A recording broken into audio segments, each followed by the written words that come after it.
कर्पूरगौरं करुणावतारं संसारसारं भुजगेन्द्रहारं सदा वसन्तं हृदयारविन्दे भवं भवानी सहतं नमामि। जय भोलेनाथ। हर हर महादेव। आज है सावन का छठा दिन। श्रावण मास महात्म्य में आज हम श्रवण करेंगे छठे दिन की कथा।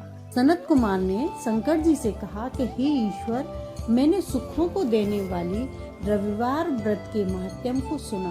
अब आप श्रावण महीने में सोमवार के महात्म्य को कहें। ईश्वर ने सनत कुमार से कहा कि हे सनत कुमार, रवि मेरी आँख है, उसका महात्म्य भी श्रेष्ठ है। पार्वती के सहित क्या इस मेरे सोम नामक महात्म्य का वर्णन मैं कर पाऊंगा?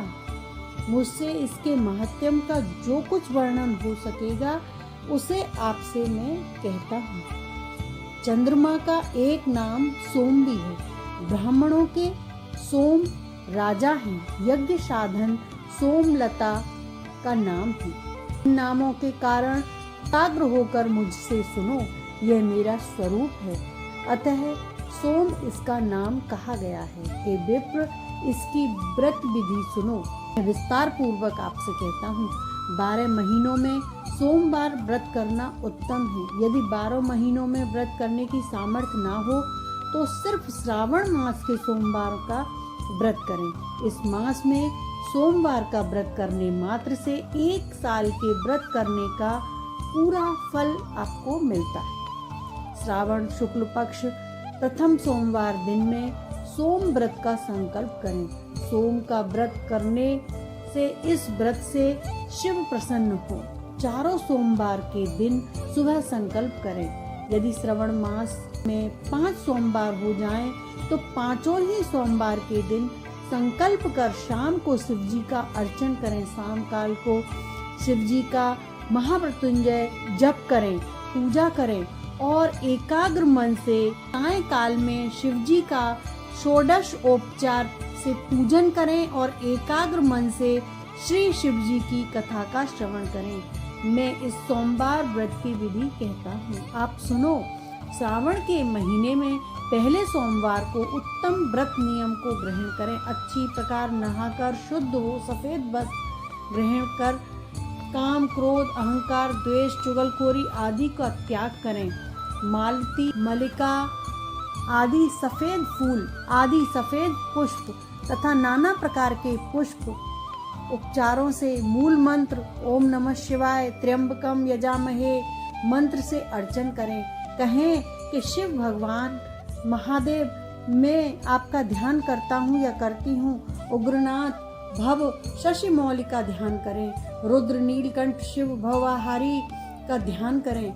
इसी प्रकार देवेश का मनोहर उपचारों से अर्चन करें। अपने वित्त के अनुसार इस व्रत को जो करता है, अब उसके पुण्य फल को सुनो।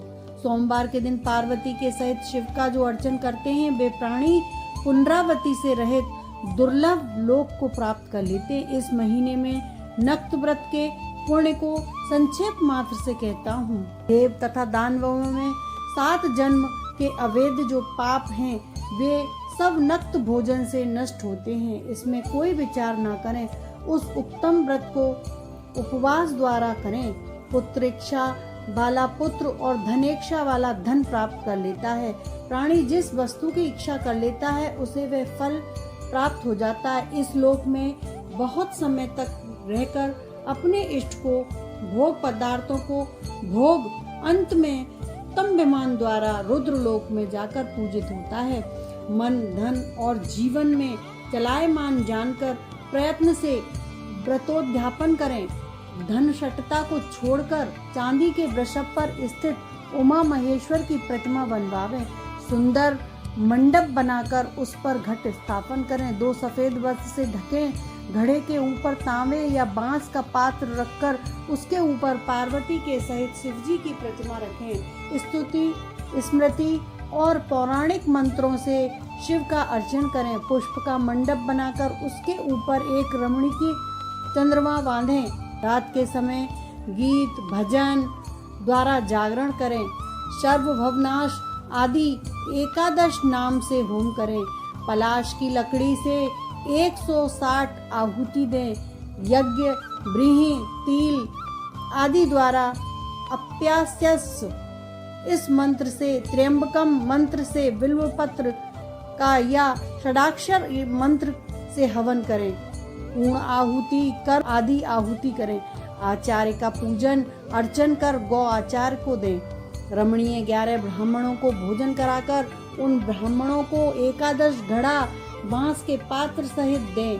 पूजन करें। प्रार्थना देव तथा देव पर चढ़ी सामग्री आचार्य को दे दें। प्रार्थना करें कि मेरा व्रत पूर्ण हो। इस व्रत से भगवान शिव प्रसन्न हो। प्रसन्नता से बंधु बांधवों के सहित भोजन करें। जो इन विधान द्वारा इस व्रत को करता है, वह जो कुछ चाहता है वह सब प्राप्त कर लेता है और शिवलोक में जाकर पूजित होता है। हर महादेव, हर हर महादेव, बम बम भोले। चैनल को लाइक करें, शेयर करें, सब्सक्राइब करें।